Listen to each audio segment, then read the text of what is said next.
नमस्कार, मी सिद्धेश ताकवले। महाराष्ट्र सरकारने गेल्या आठवड्याभरामध्ये राज्याच्या प्रगतीसाठी अनेक पावलं उचललेली आहेत। काही महत्त्वाचे निर्णय सुद्धा घेतलेले आहेत। यावरती एक नजर टाकूया समृद्ध महाराष्ट्र या आमच्या विशेष कार्यक्रमात। मुंबई महानगराच्या दळणवळणासाठी महत्त्वाचे निर्णय घेण्यात आले। शहरातील पायाभूत सुविधा विकासामुळे मुंबईतील दळणवळणाला गतिमानतेचा बूस्टर मिळालाय, असा विश्वास मुख्यमंत्री देवेंद्र फडणवीसांनी व्यक्त केलाय। मुख्यमंत्री देवेंद्र फडणवीस आणि उपमुख्यमंत्री सुनेत्रा पवार यांच्या उपस्थितीमध्ये दूरदृश्य प्रणालीच्या माध्यमातून झालेल्या कार्यक्रमात कोणते प्रकल्प मार्गी लागलेत पाहूयात। भारतनगर रोड ते वाकोला जंक्शन उन्नत मार्गिका खुली झाली आहे। बीकेसी परिसर वाहतूक कोंडीमुक्त होणार आहे। चेंबूर मेट्रो स्थानकाचं लोकार्पण संपन्न झालं। ठाणे ते बोरीवली दुहेरी भुयारी मार्गाच्या खोदकामाला सुरुवात झाली आहे। मुंबईसाठी पुढील वर्षी मेट्रो सारख्या 238 उपनगरीय लोकल या सेवेमध्ये रुजू होतील।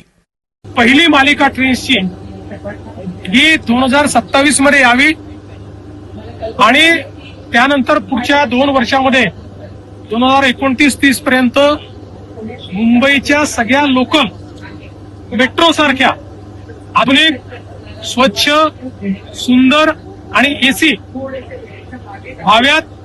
आणि पुन्हा एकदा सांगतो, एसी झाल्या तरी सेकंड क्लासचं फेअर वाढणार नाहीये।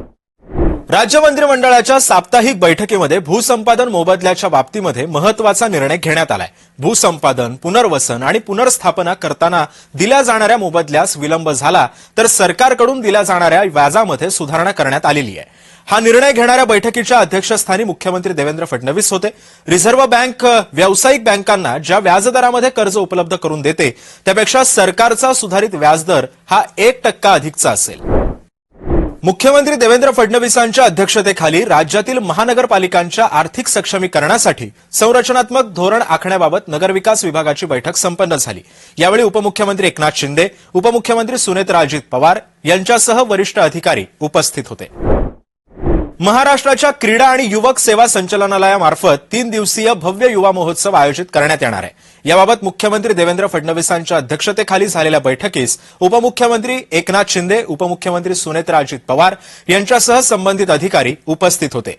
पुण्यातील बालेवाडी क्रीडा संकुलात 3 दिवस आयोजित होणाऱ्या या महोत्सवात सुमारे 1000 प्रतिनिधींचा सहभाग अपेक्षित आहे। हा क्रीडा महोत्सव देशभरातील युवकांना विविध क्षेत्रातील संधी उपलब्ध करून देईल आणि युवकांना एकत्र आणणारा दुवा ठरेल, असा विश्वास मुख्यमंत्री देवेंद्र फडणवीसांनी व्यक्त केलाय।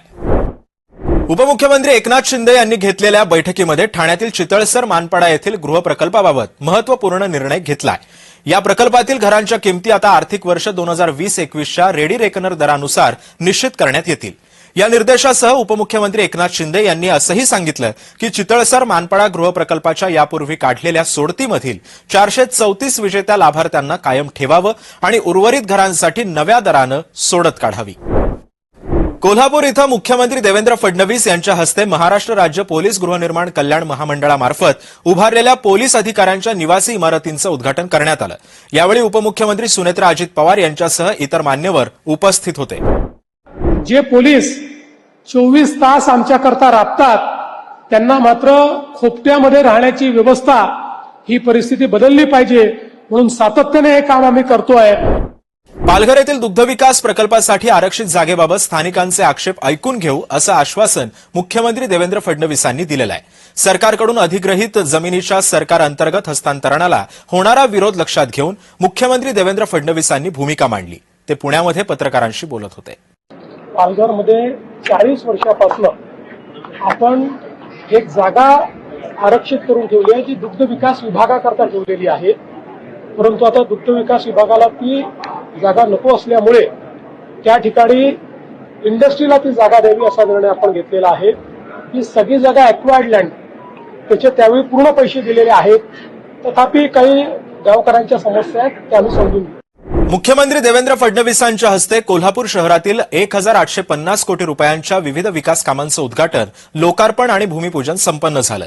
कोल्हापूरच्या विकासासाठी शहराची हद्दवाढ करणं गरजेचं असून त्यादृष्टीनं हद्दीबाहेरील लोकांच्या अडीअडचणी 100% सोडवण्यात येतील, असं सांगून कोल्हापूर शहराला अधिक सुनियोजित करण्यासाठी टप्प्याटप्प्यानं आवश्यक त्या सर्व सोयी सुविधा देण्यात येतील, अशी ग्वाही मुख्यमंत्री देवेंद्र फडणवीसांनी दिली।